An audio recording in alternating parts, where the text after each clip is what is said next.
Oh boy, our first adult game for the Famicom. I can't wait to get my Captain Kirk on and romance some alien women.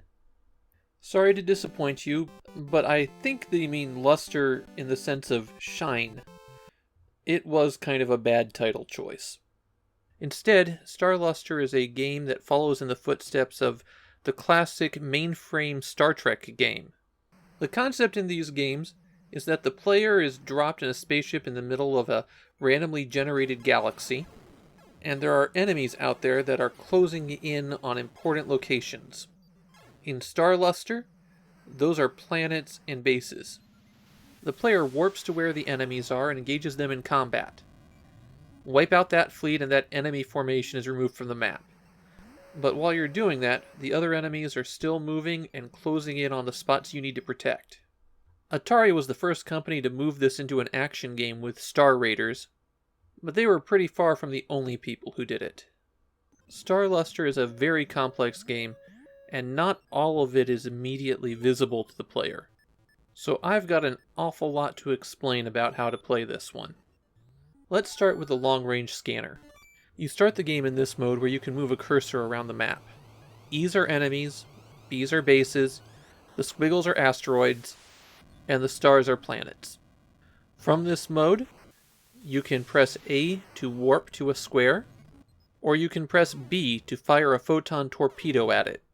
Photon torpedoes can destroy all the enemies in a square if you get a lucky hit.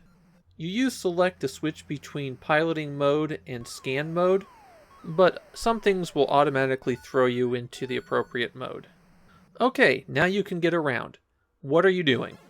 Well, enemy forces from the Dark Planet are invading the galaxy, and you have Star Luster Gaia, the experimental spacecraft that you can take out to fight them all off.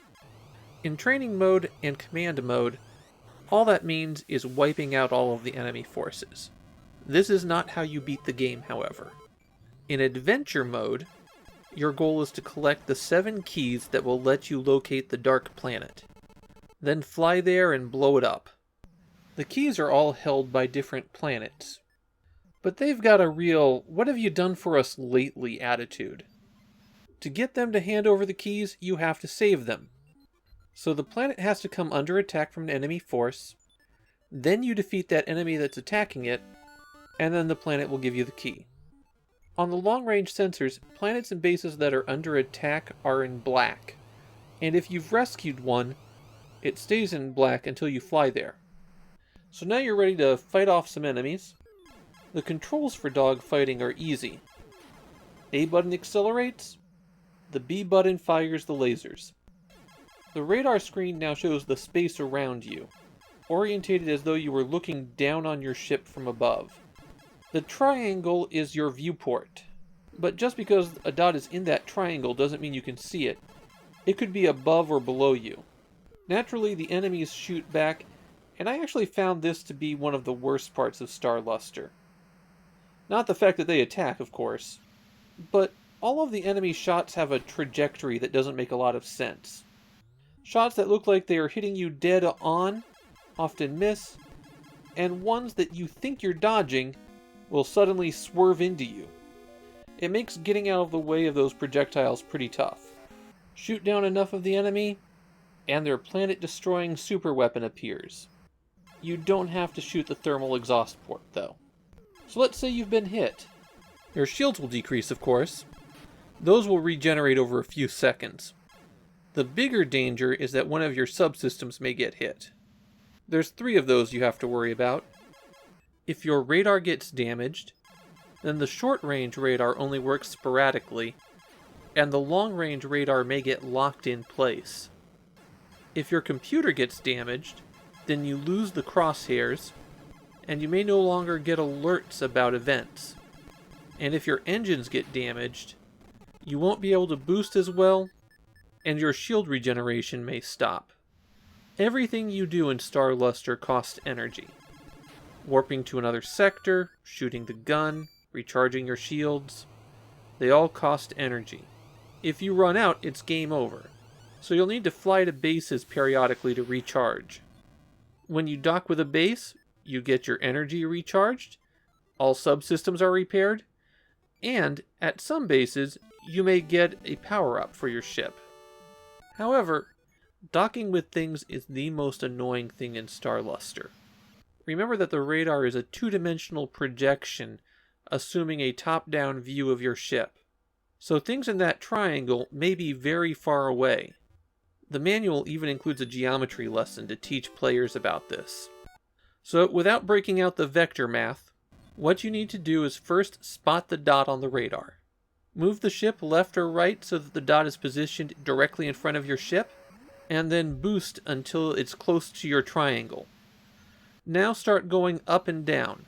The dot will slide closer and further away from you, and you're looking for the point where it's furthest from you but directly in front of the ship. It's now orientated in your plane, so boost again until it approaches. You'll probably have to do some fine adjustments when you're up close, but that is how you find stars and planets to dock with them. Yes, that was a very long explanation, but it was totally necessary. There are some other power-ups. If you fly into an asteroid belt and start shooting up asteroids, you can get a shield upgrade for your ship, or one that increases the defenses of planets and bases. So that's everything you need to know to play Star Luster. Surprisingly, Star Luster has a bit of a legacy. It got an arcade re-release as a Versus system game. It was ported to the Sharp X68000 in the mid-90s, coming out almost simultaneously with TIE Fighter. And that brings me to a good comparison. Star Luster is an ambitious, clever, well-made Famicom game. We're going to get a few more games in this genre before we're through, but I think Star Luster does more than most of them with its quest mechanic. Okay, the random map distribution means that it's very likely that you'll encounter unwinnable scenarios.